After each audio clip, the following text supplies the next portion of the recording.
তৃণমূলের জমানায় আমাদের আরও অসংখ্য শয়ে শয়ে বামপন্থী কর্মী খুন হয়েছে, তাদের পরিবারগুলো ধ্বংস হয়ে গেছে। তাদের ক্ষেত্রে সেখানে সেই সময় যে অপরাধীরা ছিল সেই অপরাধীরা কী শাস্তি পাচ্ছে এইটা দেখার জন্য আমরা অপেক্ষায় রয়েছি। আজকে নতুন সরকারের মুখ্যমন্ত্রী হিসেবে ওটাকে এনশিওর করার দায়িত্ব ওনার। এখন ওনার অতীতের দায়ের কথা মনে পড়ে উনি যদি এই কিছু ব্যাপার এড়িয়ে যাওয়ার চেষ্টা করেন এবং 19 সালের পর শুধুমাত্র অপরাধীরা তদন্তের বিচার পাবেন, এই মনোভাবটাও কিন্তু একজন প্রশাসনিক প্রধান হিসাবে তার কাছ থেকে প্রত্যাশিত নয়। এটাকে আইনের শাসন বলে না, এটাকেই শাসকের আইন বলে। আইনের শাসন সেটাই যেটা হাইকোর্ট সুপ্রিম কোর্ট আমাদেরকে নির্দেশ দেয়। এখন মূল কথা হলো যে এই যে ডিম রইল কি রইল না, কেউ ওই যে বামফ্রন্ট সরকারের আমলে বিরিয়ানি মটন খাওয়ানো হতো নাকি যে এখন ডিম দিতে হবে। একটা শিশুর কাছে ডিমটা খুব পছন্দের খাবার, সেই পছন্দের খাবার পাওয়ার অধিকার থেকে তাকে বঞ্চিত করা হচ্ছে। ভাই ভাই, এটা মডেল না খাতা, আর কত ফটোগ্রাফি করবি? চুপ কর, সামনে মাধ্যমিক, নোট জোগাড় করে পড়তে হবে। কবে পড়বি ভাই? গ্যালারি তো নোটের লাইব্রেরি আর স্টোরেজে পিডিএফ এর ছড়াছড়ি। ধুর, কোনটা পড়বো কোনটা ছাড়বো কিছুই তো বুঝতে পারছি না। আরে তাহলে মৌলিক লাইব্রেরির বই পড়। ওদের সম্রাট এক্সক্লুসিভ সাজেশন বইগুলোতে পাবি সমস্ত গুরুত্বপূর্ণ এমসিকিউ, এসএকিউ ও বড় প্রশ্ন একেবারে উত্তর সহ। কমন পাবো তো? টপারদের জিজ্ঞেস কর। সম্রাট এক্সক্লুসিভ সাজেশন মাধ্যমিক, ভালো রেজাল্টের পাসওয়ার্ড। তিনটে বাম পরিবার যারা তাদের পরিজনকে হারিয়েছে, তৃণমূলের দুষ্কৃতীদের হাতে তাদেরকে খুন হতে হয়েছে, তাদের সঙ্গে দেখা করলেন তামান্নার পরিবার, আনিস খানের পরিবার আর দেবু দাসের পরিবার। তো এই যে তিনটে বাম পরিবারে, সেখানে অভয়ার পরিবার ছিল না, ছিলেন শুধু এই তিনটে বামেদের পরিবার। তো এটা কি অন্য কোনো ইঙ্গিত বা অন্য কিছু তৈরি করতে যাচ্ছে বা বোঝাতে চাচ্ছে সাধারণ মানুষকে বর্তমান সরকার? এটা নতুন করে বোঝাবার কি আছে? এরা দীর্ঘদিন ধরে আইনের শাসন পাওয়ার অধিকারী। এদের সঙ্গে যে অপরাধ হয়েছে, যে অন্যায় হয়েছে, সেই আইনের আওতায় এনে এদেরকে সেই অপরাধের যে এরা বিচার পায়নি। তাই আমাদের রাজ্যের বিধানসভার ভেতর যিনি একজন এমএলএ ছিলেন, তিনি আমাদের রাজ্যের প্রশাসন, মুখ্যমন্ত্রী, পুলিশের সর্বোচ্চ পর্যায় এবং পুলিশের বিভিন্ন সময়, সে তামান্নার মা হতে পারে, আনিস খানের বাবা হতে পারে, দেবু দাস, উষারানী দাসের সন্তান হতে পারে, তারা বারবার তাদের দরজায় ঘুরেছিল। আরে মানুষ আইনের শাসন পাবে, আইনের আওতায় অপরাধীরা শাস্তি পাবে, মানুষ তার প্রাপ্য বিচার পাবে, এটাই তো স্বাভাবিক। এইটা যদি একটা নতুন সরকার সেটাকে এনশিওর করতে না পারে, তাহলে তৃণমূলের সরকার আর এই নতুন সরকারের মধ্যে পার্থক্য কী হবে? কিন্তু মর্নিং শোজ দ্য ডে, দিনটা কেমন যাবে সেটা ভবিষ্যৎটা দেখলে বোঝা যায়। এখনও পর্যন্ত আমি বলছি যে এর থেকেই সব সিদ্ধান্তে পৌঁছানো যাবে না। এই অপরাধীদের বিরুদ্ধে কি ব্যবস্থা নেওয়া হচ্ছে, এরা আলটিমেটলি কতদূর শাস্তি পাচ্ছে, সরকার এদের বিরুদ্ধে কি ব্যবস্থা নিচ্ছে, এবং শুধু এরা নয়, এর সঙ্গেও তৃণমূলের জমানায় আমাদের আরও অসংখ্য শয়ে শয়ে বামপন্থী কর্মী খুন হয়েছে, তাদের পরিবারগুলো ধ্বংস হয়ে গেছে। তাদের ক্ষেত্রে সেখানে সেই সময় যে অপরাধীরা ছিল সেই অপরাধীরা কি শাস্তি পাচ্ছে এইটা দেখার জন্য আমরা অপেক্ষায় রয়েছি। এটা নতুন সরকারের কাজ যে অপরাধীদের শাস্তি দেওয়া আর যার বিচার পাওয়া সেখানে সেই মানুষকে বিচার পাইয়ে দেওয়া। এখানে বাড়তি কোনো কৃতিত্বের ব্যাপার নেই। এই যে তিনটে পরিবার যখন দেখা করলো, তখন দীপঙ্কর দাসের বাবা মায়ের যে মামলা, সেখানে 8 বছর কোনো রকম কিছু তদন্ত হয়নি, অপরাধীরা ঘুরে বেরিয়েছে। 8 বছর পরে তাদেরকে গ্রেপ্তার করা হচ্ছে। তামান্নার ক্ষেত্রেও একই রকম জিনিস আমরা দেখতে পেলাম এবং আনিস খানের ক্ষেত্রেও একই রকম, সেই তদন্ত আবার নতুন করে শুরু করার আবেদন জানানো হয়েছে। এই তিনটে পরিবার তো না হয় দেখা করেছে, তারপরে তাদের বিরুদ্ধে ব্যবস্থা নিয়ে গেছে, কিন্তু যেটা আপনি বললেন যেরকম আরও শয়ে শয়ে পরিবার রয়েছে বাম কর্মী সমর্থক যারা তৃণমূলের হাতে খুন হয়েছিল, তো তারা তো মুখ্যমন্ত্রীর সঙ্গে সবাই দেখা করতে পারবেন না, তাহলে কি তাদের বিচারটা হবে না? দেখুন, 18 সাল পর্যন্ত আমাদের রাজ্যের মুখ্যমন্ত্রী তিনি তৃণমূলে ছিলেন। 11 সালের পর থেকে তৃণমূলের নেতৃত্বে গোটা রাজ্য জুড়ে বামপন্থীদের নিধনযজ্ঞ চলেছে এবং মুখ্যমন্ত্রীর যে জেলা, সেই জেলার মাটিতে দাঁড়িয়ে অতীতের মুখ্যমন্ত্রী, প্রাক্তন মুখ্যমন্ত্রী, তৃণমূল নেত্রী মমতা ব্যানার্জি, তিনি বলেছিলেন মুখে লিউকোপ্লাস লাগিয়ে দেওয়া হবে, পিঠে পোস্টার লাগিয়ে ঘুরতে হবে যে সিপিআইএম করি না বলে। এই ধরনের আক্রমণ সেই সময়কালে হয়েছে এবং তার পরিণতি 11 সালের পর থেকে নির্বিচারে বামপন্থী নেতা কর্মীদের নিধন করা হয়েছে এবং গোটা বামপন্থী সংগঠনটা ভেঙে দেওয়ার জন্য এই কাজ হয়েছে। এবং 18 সালের যে পঞ্চায়েত নির্বাচনে এই দেবুদাস, উষারানী দাসের নৃশংস হত্যাকাণ্ড হয়েছিল, তখন বর্তমান মুখ্যমন্ত্রী কোন দলে ছিল আমার ঠিক মনে করতে পারছি না, যে 18 সালের পর উনি তৃণমূল কংগ্রেসে জয়েন করেন, কিন্তু যখন এই খুন হচ্ছিল তখন তখন 18 সালে সম্ভবত তিনি তৃণমূল কংগ্রেস দলে ছিল। আজকে তিনি দল পরিবর্তন করেছেন, এখন নতুন মুখ্যমন্ত্রী হয়েছেন, কিন্তু তৃণমূলের জমানায় একটা যে বড় অংশের অপরাধ হয়েছিল সেই অপরাধের অনেকাংশের সঙ্গে বর্তমান মুখ্যমন্ত্রী তার দায় এসে বর্তায়।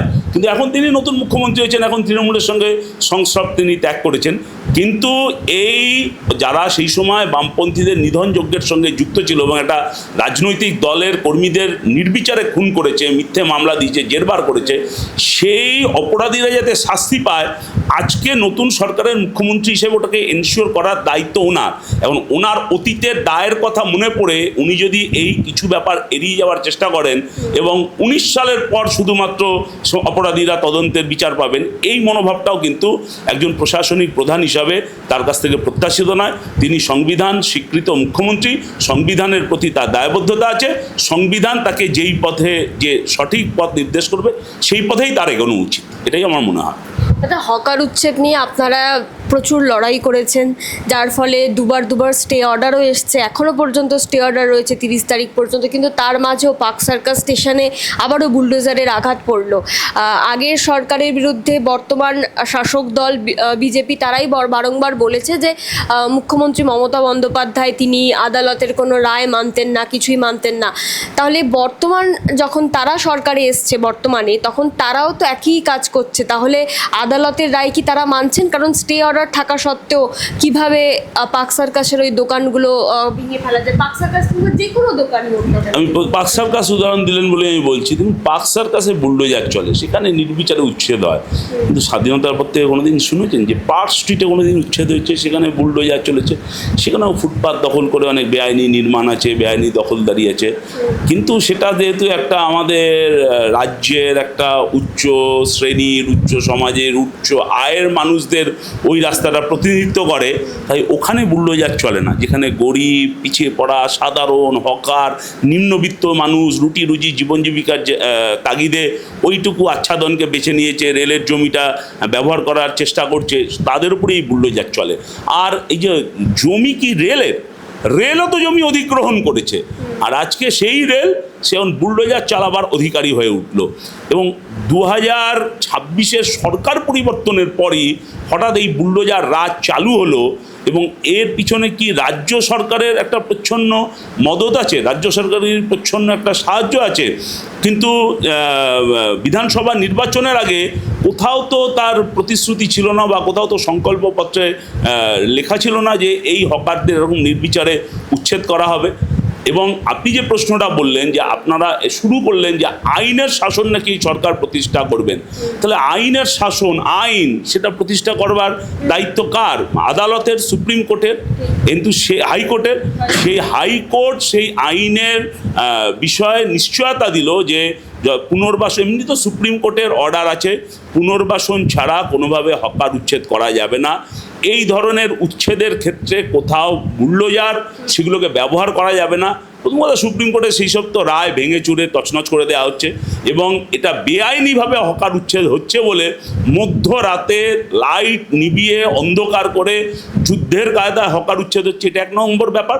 কিন্তু তারপরেও আমাদের রাজ্যের আদালত, মানে উচ্চ আদালত, হাইকোর্ট, তারা যখন বিভিন্ন স্টেশনে এই হকার উচ্ছেদের বিরুদ্ধে ইন্টারিম স্টে দিচ্ছে এবং সরকারকে বলছে তুমি বিকল্প পুনর্ব্যবস্থানের, বা রেলকে বলছে বিকল্প পুনর্বাসনের ব্যবস্থা না করে তুমি এই হকার উচ্ছেদ করতে পারো না, তারপরেও যখন জোর করে উইদাউট নোটিশ এইভাবে হাইকোর্টের নির্দেশকে অমান্য করে এই হকার উচ্ছেদ হচ্ছে, এটাকে আইনের শাসন বলে না, এটাকেই শাসকের আইন বলে। আইনের শাসন সেটাই যেটা হাইকোর্ট, সুপ্রিম কোর্ট আমাদেরকে নির্দেশ দেয়, আর সেই হাইকোর্ট সুপ্রিম কোর্টের নির্দেশকে অমান্য করে, উপেক্ষা করে, চিড়ে পেলে গায়ের জোর ক্ষমতা এসছি, সরকারে আছি, 208টা MLA, তাই আমি জোর করে বুলডোজার চালিয়ে এই গরিব মানুষের রুটি রুজি জীবন জীবিকাকে কেড়ে নিতে পারি, এটাকে শাসকের আইন বলে। এইটা প্রত্যাশিত নয়। আমি আবারও বলছি, এর আগের গভর্নমেন্ট এরকম জোর করে শাসকের আইন তার প্রমাণ প্রয়োগ করার চেষ্টা করেছিল, মানুষ কিন্তু ব্যালটে আইনের শাসন প্রতিষ্ঠা করে দিয়েছে। নতুন সরকার আশা করি শিক্ষা নেবে অতীত থেকে। আরেকটা বিষয় হচ্ছে দাদা মিড ডে মিলে ডিম সরিয়ে নেওয়ার যে বিষয়টা, মিড ডে মিলের ডিম এটা মানে এটা তো কোনো বেআইনি ছিল না, এটা কোনো পশু হত্যা বা প্রাণী হত্যাও নয়।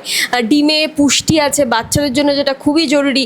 আর এই মুহূর্তে মিড ডে মিলে যা বরাদ্দ, তাতে ভালো কিছু খাবার বাচ্চাদেরকে দেওয়াটাও তো সেই অর্থে সম্ভব নয়। ডিম সরিয়ে নেওয়াটাকে আপনি কিভাবে দেখছেন? দেখুন, মিড ডে মিলে ডিম সরে গেছে সেটা তো আমরা শুনছি, কিন্তু ভালো তৃণমূলরা যখন ভূপেন্দ্র যাদবের বাড়িতে মিটিং করছে সেখানে নাকি আরও অনেক ভালো মন্দ খাওয়া দাওয়া হয়েছে, সেটা একটু খবর রাখা দরকার। কিন্তু শুধুমাত্র টার্গেট করা হবে আমাদের রাজ্যের গরিব পরিবারের ছেলে মেয়েদের।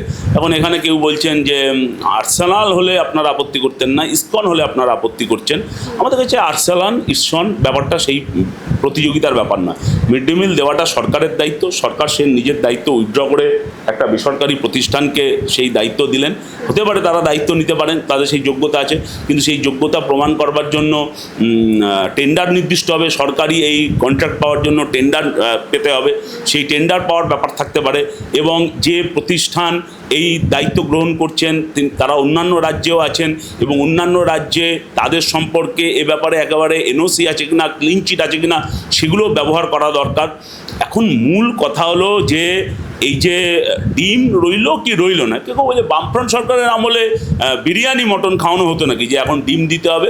এটা বিরিয়ানি মটন ডিমের প্রশ্ন না, এটা প্রশ্ন হলো যে আমার স্কুলের ছেলেমেয়েরা তারা তাদের যে নির্দিষ্ট পুষ্টি যা ডিম থেকে সবচেয়ে বেশি পাওয়া যায়, সেই পুষ্টি পাওয়ার জায়গা থেকে অধিকার থেকে তারা বঞ্চিত হচ্ছেন। দ্বিতীয় সবচেয়ে গুরুত্বপূর্ণ, আমি কি খাবো, আমার খাদ্যাভ্যাস সেটা কার্যত নিয়ন্ত্রণ করা হচ্ছে। একটা শিশুর কাছে ডিমটা খুব পছন্দের খাবার, সেই পছন্দের খাবার পাওয়ার অধিকার থেকে তাকে বঞ্চিত করা হচ্ছে। এবং সবচেয়ে বড় কথা যে আমার যে নিজের একটা খাদ্যের অভ্যাস আছে, আমার যে একটা পছন্দ আছে, আমার একটা রুচি আছে, আমার নিজের কোনটা খাবো কোনটা খাবো না এটা বেছে নেওয়ার যে অধিকার আছে, ছোটোবেলা থেকে শিশু বয়স থেকেই সেই অধিকারটা কেড়ে নিয়ে আমার যেটা পছন্দ তোমাকে সেটাই খেতে হবে, তোমাকে সেটাই করতে হবে, সেটা চাপিয়ে দেওয়া হচ্ছে। আরেকটা ব্যাপার হলো যে এই মিড ডে মিলের রান্নার সঙ্গে বা এই ধরনের কাজের সঙ্গে লক্ষ লক্ষ অস্থায়ী কর্মচারী শ্রমিক তারা যুক্ত ছিল। আজকে এই এক নির্দেশের লক্ষ লক্ষ শ্রমিক কর্মচারী তাদের কি বলবো কর্মসংস্থানের ব্যাপারটা একটা বড় প্রশ্নের মুখে পড়ে যাচ্ছে। সব মিলিয়ে মিড ডে মিল নিয়ে এই রাজ্য সরকার যেটা করতে চাইছে, আমার প্রথম কথা হলো যে এইটা একটা অসাংবিধানিক, এটা আমাদের রাজ্যের সংস্কৃতির সঙ্গে যায় না, এবং এটা আমাদের মানুষের যে সাংবিধানিক অধিকার তার পরিপন্থী।